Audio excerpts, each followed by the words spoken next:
What's going on, y'all boys? It's day 150, man. Y'all already know what it is, man. So basically in this video I'm gonna be showing you guys a couple programs. I have a vulnerability scanner on the way. It's gonna be Liticell, and I have a BruteForcer that's on the way too. It's gonna be able to brute force telnet SSH automatically, so y'all gonna be seeing that soon. And also I plan on doing a 12-hour stream of me just programming straight, so y'all see what that's like. And y'all been asking me questions about how I learned how to program, so if y'all want a video about that, let me know though. But we finna go ahead and get into it though. Alright, so first things first, I made an IPS system revolving around ARP scans, and we're finna go ahead and check that out and see what's up with it. So let's go ahead and load this one up. Boom. And this program's a little over 3,000 lines long. I've been working on it on and off for like 2 months, but connection status online. Welcome to Net Alert. So look, basically this is what it's like. So look, boom, I have a whitelist of all the devices that I want to be that are allowed on my network. And if any device is found on my network that's not within this whitelist, is flagged as unauthorized and it's gonna be kicked off. You know what I'm saying? So you could tap 4 to create a whitelist. We're not gonna do that in this video. Actually, we're gonna do it. So this is the default subnet that I have set. So you could change this by going to the settings module, but this is the default subnet that I have. So I'm gonna go ahead and tap enter. And as you can see, these are all the devices that are found on my network. It's nighttime, so it's not really a lot right now. But let's say I want to put the first one, the second one, the third, fourth, fifth. So we got 1, 2, 3, 4, 5, and I put all of them except the second one, the sixth one. So we're gonna go ahead and exit. And this is my whitelist now. So if we go back to 3, this is the whitelist that I have set. And if we do a monitor mode scan, which is gonna do a scan on my network to see if any devices are not allowed on it are found, we tap 1.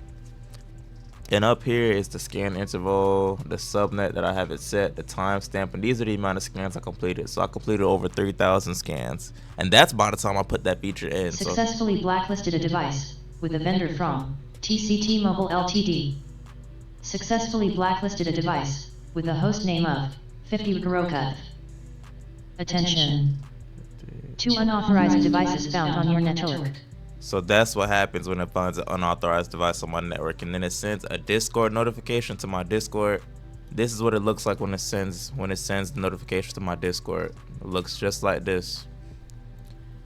And on top of that, limiting triggered on 192.168.1.217. It's not doing a rate limiting trigger on that IP. So each IP that's found unauthorized has its own thread, and it's only able to send 10 packets per minute. And you could change the amount of packets that you want to be sent per minute, but I have it set to 10. So if anybody does a port scan on the IP, I'm gonna know. So you know what I'm saying? So we're gonna go ahead and go back, and this is what it looks like when you go to the log. I have a whole log system. Boom, rate limiting trigger, intrusion detected, all that, you know what I'm saying? And here's what the settings menu look like. But if you guys want to check out this program, I'll put a GitHub link down in the description. We're gonna go on to the next one.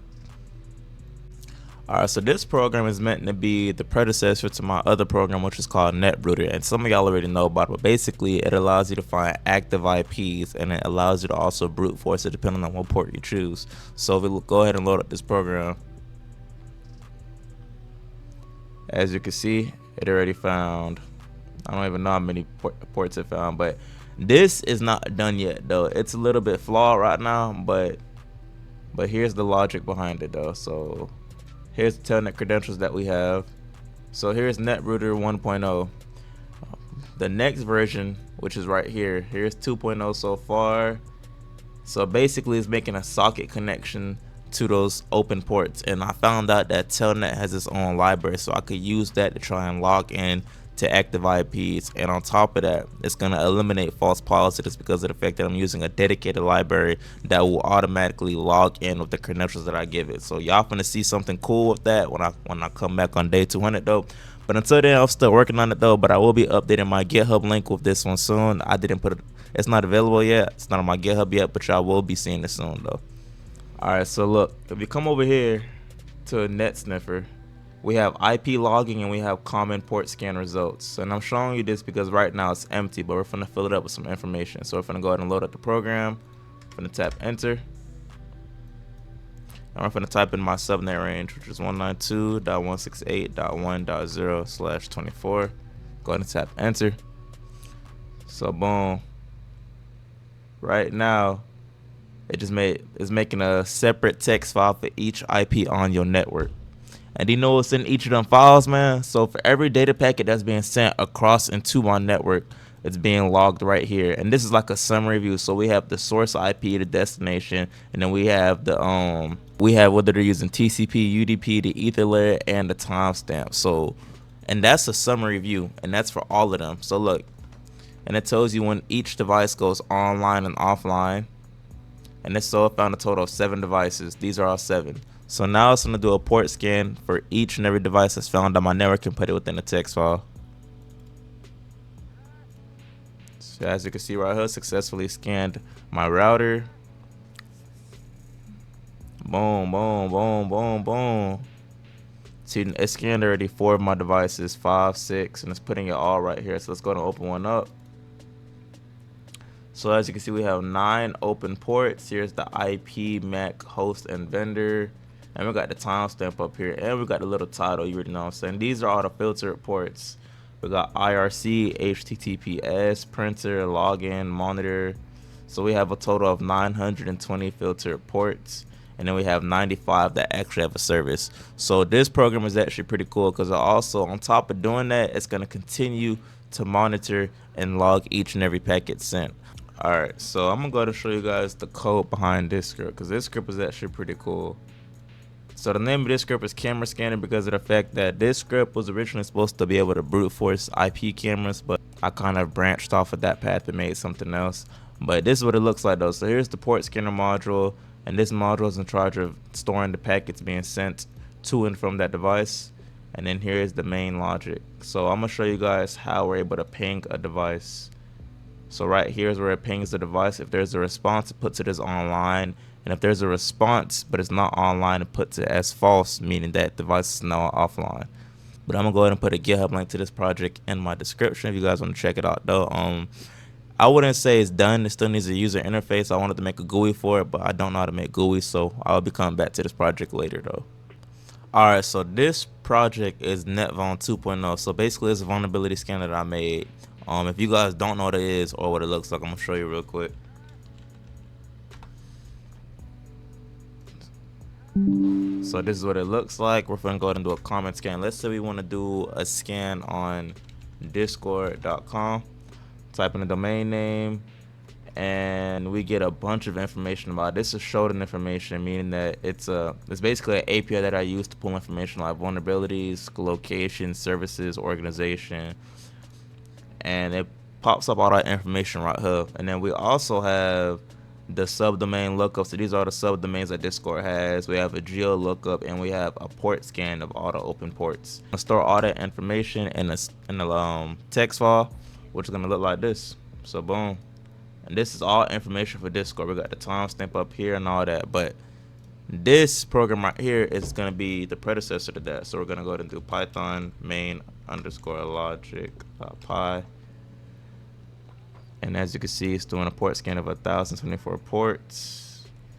And the difference between this one and the other one, this one is going to use the Scapy library, which is going to make the port scan more precise because it's going to use the information that's received from the packet to find the service and the version of that service. But right now, I'm only able to do a port scan for 3 ports, and I don't know why it's doing that.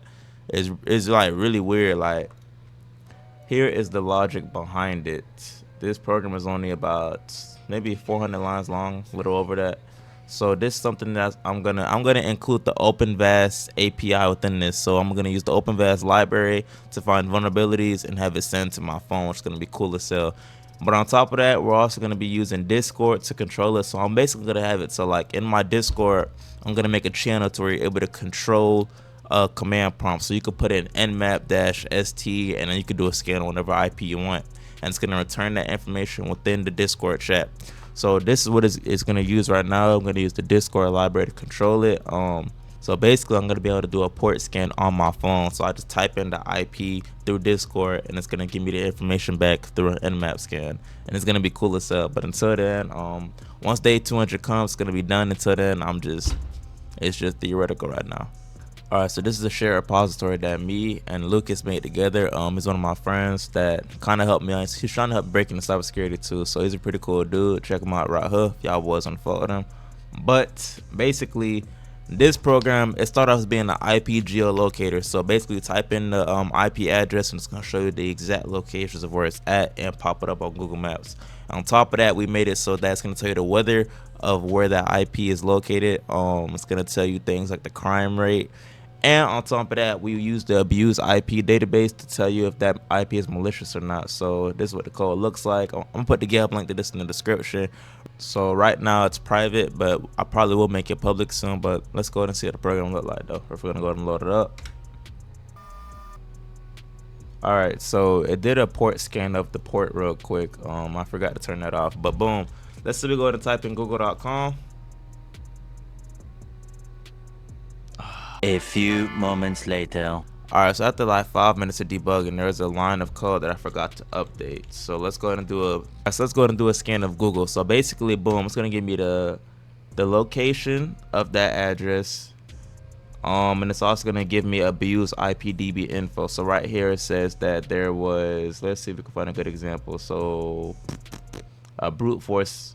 So this is something that's saying that Google was trying to brute force at one point on port 22 or 23, which is telnet, and 2323, which is probably a telnet alternative. Obviously Google isn't trying to brute force nobody, but somebody reported that, so you can use this to find malicious IPs. See, unsolicited connection attempt, and then right here is all the abuse IPDB info we have. So we found 4 reports, and then it also shows the time zone. So. And then you have the abuse confidence score, which is 0, which is pretty good. And yeah, this is a program that I haven't touched in probably a couple weeks now. But we will be getting back to this though. All right, so that's all I have for right now. I had about like 5-6 programs to show you guys. But I will be getting that BruteForcer and that vulnerability scanner up to par. I'm gonna probably try and get that. I'm gonna probably finish the vulnerability scanner, the BruteForcer, we'll see. But I just been a little busy between these certifications, school, work, and my upcoming plans for joining the military. I just been busy as hell lately, so I'm sorry about that, y'all boys. But in the meantime though, if you guys want to, I'm gonna put a Discord link down in the description so you guys could join off that. Y'all can follow me on Instagram if you got any questions, y'all just want to talk. But until next time though, I plan on doing a 12-hour stream of me just programming for 12 hours straight so you guys can see what it's like. I'm gonna do a 12-hour and a 24-hour one. I was thinking about that, but if you guys interested in that, or if y'all think that might be cool, let me know though. But until next time, I'm gonna see y'all boys later though. Peace.